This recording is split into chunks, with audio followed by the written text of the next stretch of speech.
यूहन्ना रचित सुसमाचार 11वां अध्याय। मरियम और उसकी बहन मर्था के गांव बैतनिय्याह का लाजर नाम एक मनुष्य बीमार था। यह वही मरियम थी जिसने प्रभु पर इत्र डालकर उसके पांवों को अपने बालों से पोंछा था। इसी का भाई लाजर बीमार था। सो उसकी बहनों ने उसे कहला भेजा कि हे प्रभु, देख, जिससे तू प्रीति रखता है वह बीमार है। यह सुनकर यीशु ने कहा, यह बीमारी मृत्यु की नहीं परंतु परमेश्वर की महिमा के लिए है, कि उसके द्वारा परमेश्वर के पुत्र की महिमा हो। और यीशु मर्था और उसकी बहन और लाजर से प्रेम रखता था। तो जब उसने सुना कि वह बीमार है, तो जिस स्थान पर वह था वहां 2 दिन और ठहर गया। फिर इसके बाद उसने चेलों से कहा कि आओ हम फिर यहूदिया को चलें।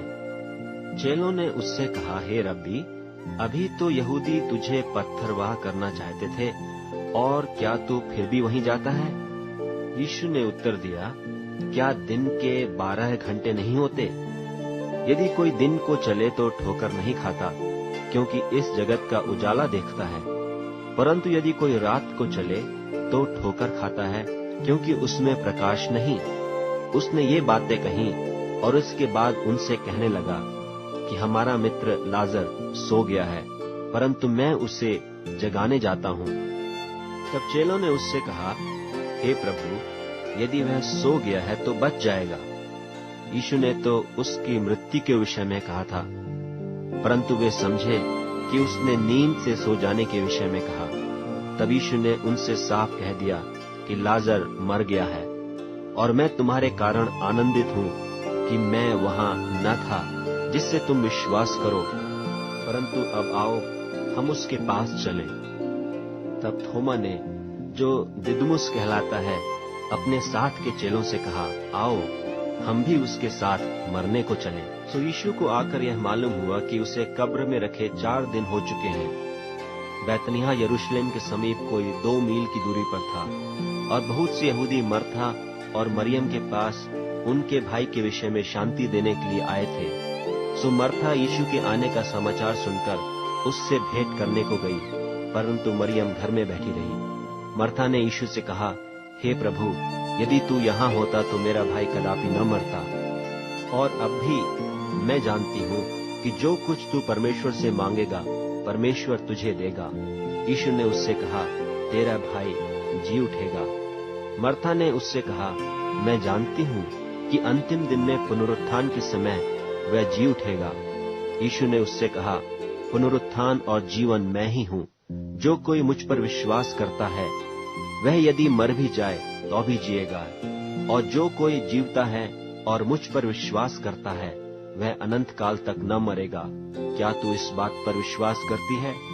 उसने उससे कहा, हाँ हे प्रभु, मैं विश्वास कर चुकी हूँ कि परमेश्वर का पुत्र मसीह जो जगत में आने वाला था वह तू ही है।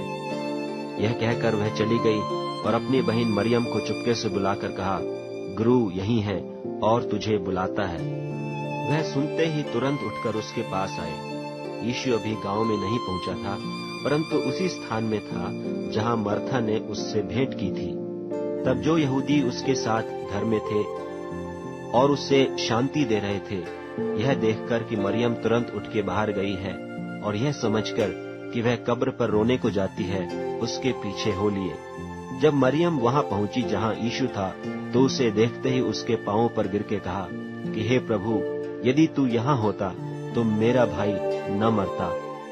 जब यीशु ने उसको और उन यहूदियों को जो उसके साथ आए थे रोते हुए देखा, तो आत्मा में बहुत ही उदास हुआ और घबरा कर कहा, तुमने उसे कहाँ रखा है? उन्होंने उससे कहा, हे प्रभु, चलकर देख ले। यीशु के आंसू बहने लगे। तब यहूदी कहने लगे, देखो वह उससे कैसी प्रीति रखता था। परंतु उनमें से कितनों ने कहा, क्या यह जिसने अंधे की आंखें खोली यह भी न कर सका कि यह मनुष्य न मरता? यीशु मन में फिर बहुत ही उदास होकर कब्र पर आया। वह एक गुफा थी और एक पत्थर उस पर धरा था।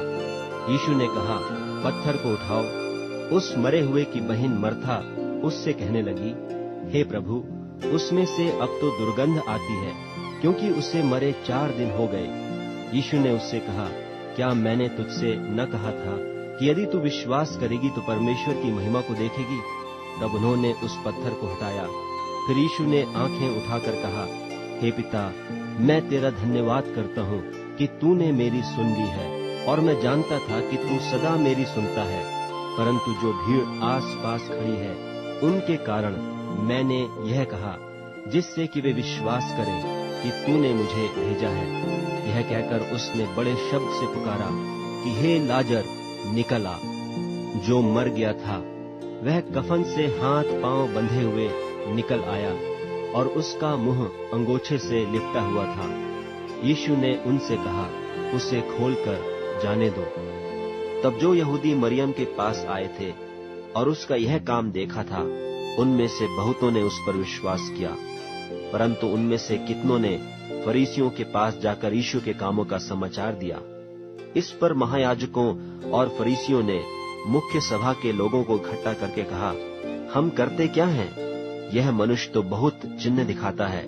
यदि हम उसे यूं ही छोड़ दें तो सब उस पर विश्वास ले आएंगे, और रोमी आकर हमारी जगह और जाति दोनों पर अधिकार कर लेंगे।